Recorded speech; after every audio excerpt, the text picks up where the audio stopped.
السلام عليكم متابعينا وأحبابنا. واليوم بدنا نعلمكم دعاء نزول المطر، وعند سماع صوت الرعد ماذا نقول من الدعاء إن شاء الله. وقبل ما نبلش الفيديو لازم تحطوا لايك وشير وسبسكرايب. خلينا نبلش.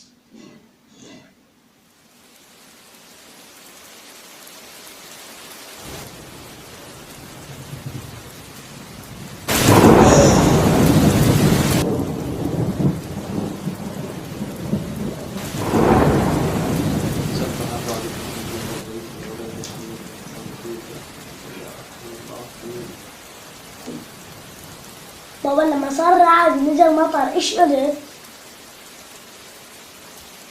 تعال عندي أحمد أفهمك.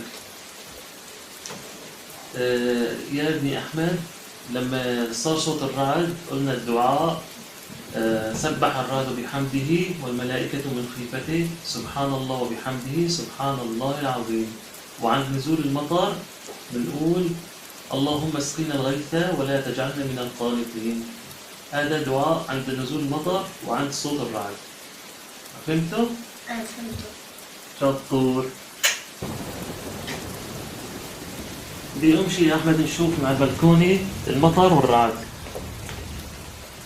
وهلا عم نسمع صوت الرعد يا احمد، وقول معي هذا الدعاء: سبح الرعد بحمده سبح الرعد بحمده والملائكة من خيفته والملائكة من خيفته سبحان الله وبحمده سبحان الله حمده وبحمده سبحان الله العظيم. سبحان الله العظيم.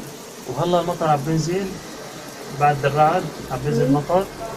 بنقول دعاء المطر: اللهم اسقنا الغيث ولا تجعلنا من القانطين.